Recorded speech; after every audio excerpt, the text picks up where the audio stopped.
Hello everyone, it's Bernard here. And today I want to compare photos from iPhone 13, iPhone 12 and iPhone 11 to see if they are really worth an upgrade.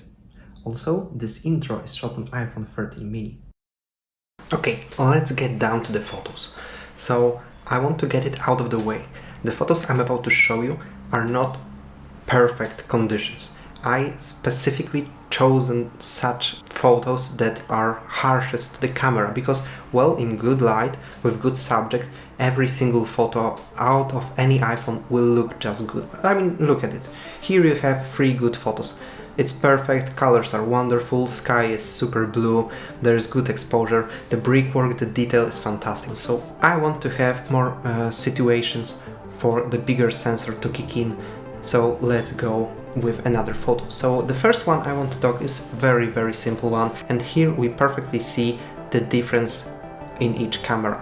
It's the iPhone 13 I want to talk most because while it's not as vivid as iPhone 12, the more contrasty look allows for the texture to be visible, like in the grain, in the coffee itself. It's really much better. Also, we can see here what the bigger sensor and bigger aperture does to the photo, because the foreground of the mag is also out of focus, and that's because we have really shallow depth of field, and that means that except of the very center of what you're photographing being in the focus, everything else should have this followed, and you can perfectly see it here. And as I mentioned, the contrasty look and fantastic texture in the coffee itself, it shows perfectly how good of a camera we have on 13 mini. Another example is in this photo of some plant. We can obviously see from the very beginning that iPhone 11 has the sharpest background. It doesn't have as much shallow depth of field, but the subject is perfectly in focus, which is nice.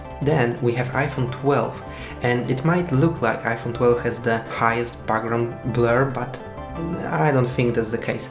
I think it's more likely that the background is overexposed, which I will show you in a second.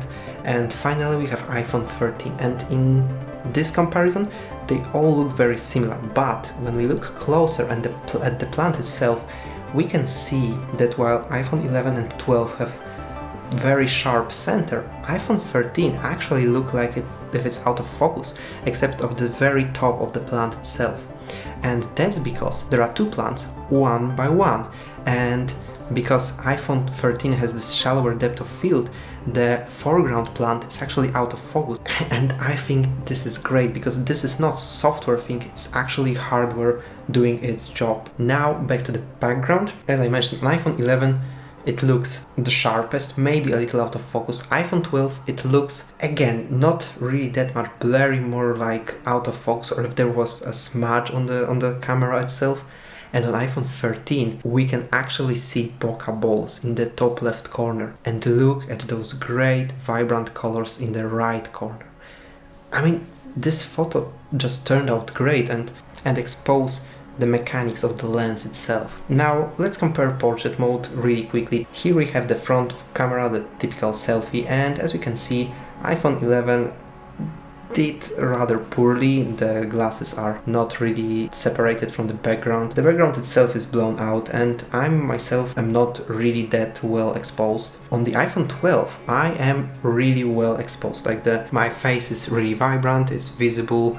The background separation is much better, especially on the hat, and the colors are really nice and clear. But the background is so blown out that you don't see clouds. In this particular case, it may look okay because, you know, it's a portrait, it's supposed to make me more visible, stick out from the background, but in some cases, even though it's blurred, you want the background to be visible. For example, when you're at a sunset or you have some interesting colors going behind you, you don't want overexposure in the background. Now iPhone 13, even though it doesn't have as good exposure on the face itself, kept the background visible. Because you can work the photo later in, for example, Lightroom, and you can bring everything out and it's just good exposure all around.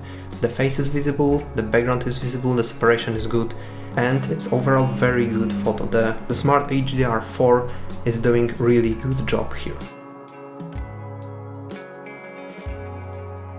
Now we have some architecture photos.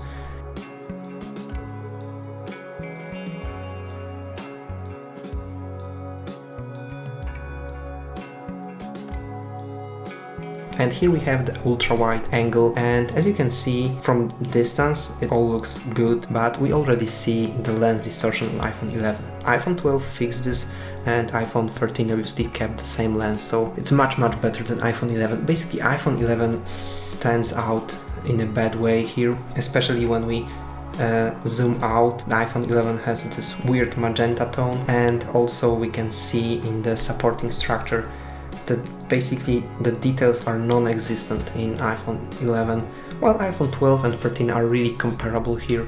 Good job. Again, we see here that in the corner of the photos iPhone 11 simply lacks detail and has this distortion, while iPhone 12 is much better. iPhone 13 has the most detail, especially at the white tiles at the end of the pavement. And another ultra-wide shot, and here again iPhone 11 has it all. Distorted image, lack of detail, really mushy trees in the background, lack of colors, it's all washed out and detailless. iPhone 12 and 13 are again comparable. iPhone 13 has this extra oomph in contrast, it's just a tiny little bit extra, but really they are both very comparable.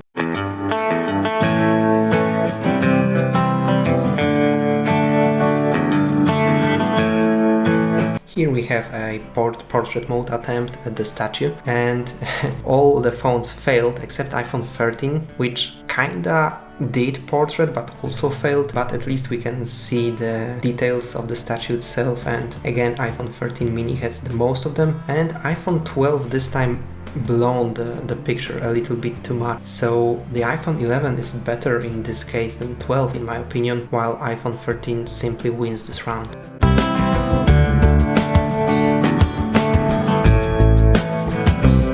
And here we have some highlight and shadow composition, and it may look that iPhone 11 is really the best here, but I think it's more of a first impression and lack on iPhone's 11 part, because iPhone 11 simply underexposed the brightest part to match the dark ones, and simply here are more dark parts, so it overall looks better, while iPhone 12 blown everything up.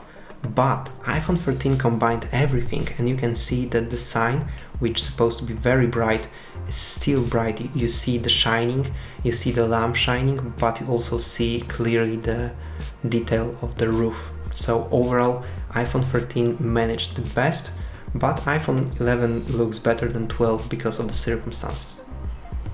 We have similar situation here.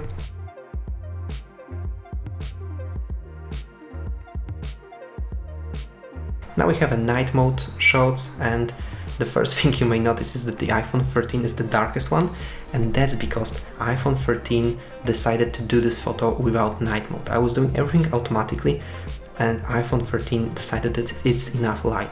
And surprisingly, while the 13 made the darkest picture, they have the same amount of detail, which I'm really impressed, because, you know, without the night mode, with very short exposition, iPhone 13 managed to do a really great shot, which you may prefer to the night mode. Here we have comparison with the night mode turned on iPhone 13, so we can see the difference. And here we can see that iPhone 11 has this yellow warmy tone when making night mode shots, compared to iPhone 12 and iPhone 13, which is not only better colored but also has more details, it's just plain sharper.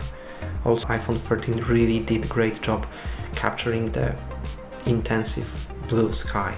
Here we have a ultra wide shot, and again remember iPhone 11 doesn't have night mode on ultra wide, so that's why the photo is so much worse. And again quick portrait mode.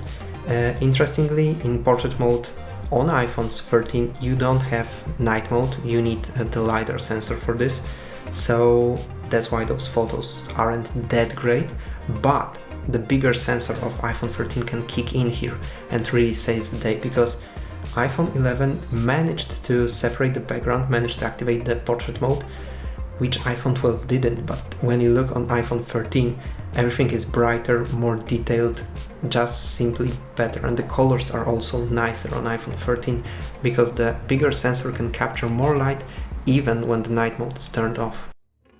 Again, much more detail in iPhone 13, especially the road, but also the plants on the right. I really like this camera. But surprisingly, iPhone 11 to my eye captured more detail here compared to iPhone 12, but still not as much as iPhone 13.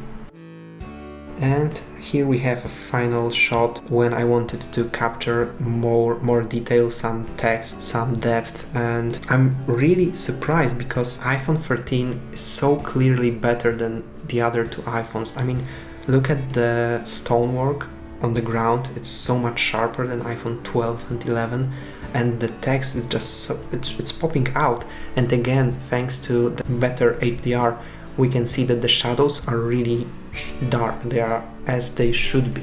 While iPhone 12 and iPhone 11 try to brighten them up, iPhone 13 is not afraid to keep them as they are, which really adds to this image.